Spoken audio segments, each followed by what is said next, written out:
Yeah, hopefully it won't fall off. Ah. See, if I do that, you're lit quite nicely. That doesn't look too bad. That's okay. I can take my glasses off for this.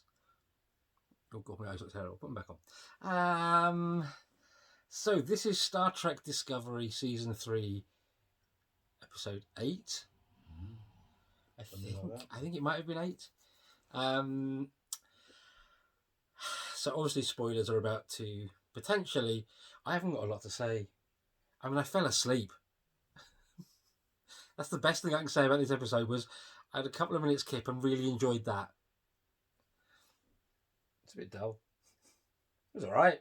What I saw. I actually really liked it. I liked the Philippa Giorgio thing going on. I've now got the theory that she is not human, not the Terran that we think she is, and that the visions are she is kneeling over her original body, because they've kind of hinted that it might be a son or something as the visions and that have gone on. So I'm now starting to think no, it's not that at all, and it's actually that's her body, because when she was being examined, she kind of glitched. Anyone describe it? Although I think that was meant to be the suit that they put on her that was actually glitching. Oh, was it? Because that's the bit that then when she came out of the seizure just kind of exploded off her. Didn't get that at all. Well, that fucks my theory. So yeah, there you go. I liked Tilly. I liked Tilly being first officer in this. Yes. I thought that was good, especially like well, in several scenes actually, but in particular in the sort of ready room kind of place they've got where Finn, Jin, Quinn, Rin came in and she's the one that slapped him down. Yeah, I thought that was cool. I'm like, yeah, nice to see her living up to what everyone wanted her to be for first officer. That was cool. But yeah, and the whole again, I think, and this kind of links in it. One of the things that was really that I really liked about this episode, because I didn't fall asleep during it, is the fact that again, this is kind of going back to what makes really good track, which is it's focusing on the human connections, the human elements, like the interpersonal stuff. And that was one of the actually really lovely things with Tilly and Saru, is at the beginning, the debate around what he should be using as his what would be the phrase? It's not call sign. Catchphrase. Literally catchphrase. And like sort of engage and make it so number one, all that sort of stuff.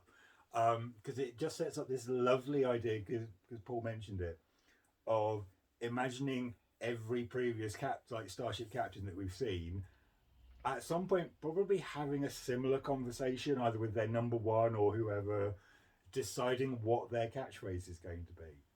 Well, what I actually said was, could you imagine the conversation that was when Picard was sat down deciding he was going to say things like make it so and engage? Because presumably that would have been a conversation he had with whoever he was on the Stargazer with. Or he may have just had it as a conversation with himself. Because one of the other lovely things about this is that you basically see Saru trying out all of these different phrases, and the sort of the bridge crew's reaction to said phrases. So it also kind of sets up a lovely thing of, again, imagining, say, someone very stern, very serious, with a lot of gravitas, like Jean-Luc Picard, possibly engendering a very similar reaction from his bridge crew the first time he said a phrase that maybe didn't quite work. But yeah, I think other than that, it wasn't a standard episode. It wasn't like groundbreaking, but it does kind of, I think, sort of build on the learning curve that Discovery is having, in that it is actually about building these characters up just for the sake of building them up and getting us interconnected with them, so they can kill them. No, so that's the point. So they don't kill them off. Looking at you, Arium. I was about to say Axiom. Was it Arium? It's Arium. I'm so bad with names. Case in point, So bad with names. really good character who literally got effectively 1.5 episodes worth of character development. After just being over there for 2 seasons, Yes. and everyone going, "What's her deal?" She looks a bit like Bicentennial Man. What's going on there? Yes, for us to then find out what her deal was, to then be promptly die. killed off.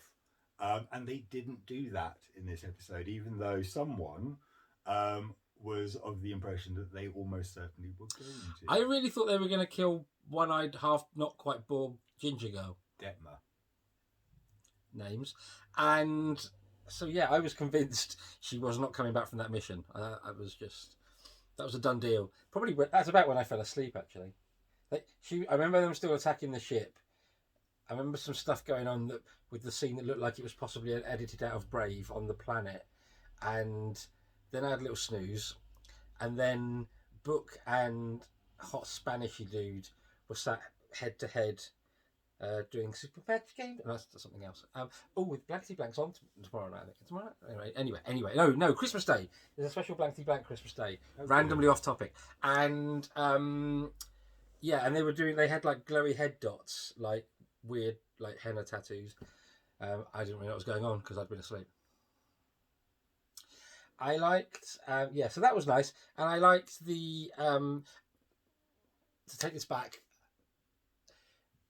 they Trek, and we've said this before, and sci-fi in particular, but backwards. Sci-fi in general, but Trek in particular, should always be actually about us here and now today. And the way they address the whole non-binary character. Yes. Adira. Very nicely done, I thought.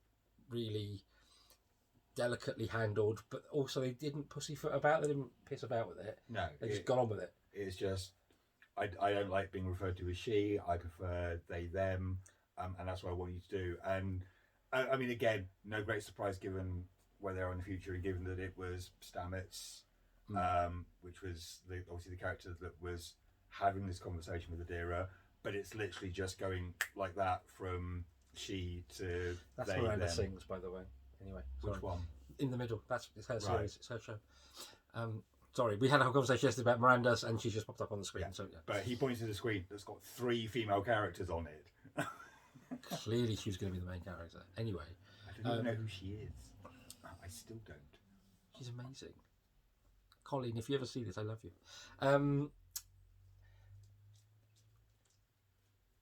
Yeah, the only thing that confused me slightly, and I think it's something like the only thing, did you say?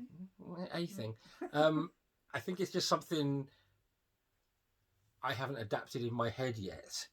Is he is, she is, they are. To me, they are because that's the plural version of they. So if you're talking about a singular person who identifies as non-binary, they is. Because then you just sound like you're sort of like some pimp character off of Starsky and Hutch with fish in your shoes. No, do you know what I mean? My head hasn't made that adjustment, is what I'm saying. No, it would still be things like they are, but it's one of the most common. What's the phrase I'm looking for? Word I'm looking for? I don't know. Digs, I suppose, right. Or rebuttals from the "I'm not going to fucking do that" brigade, which is that they is always, English grammar. They is always referring to a plurality. Frankly, that's bullshit. But that's what I'm saying. In which case, yeah, totally. But at that point, it's they is, not they are. No, that's the point. You still say they are, but it's referring to a singular person, because language is adaptable.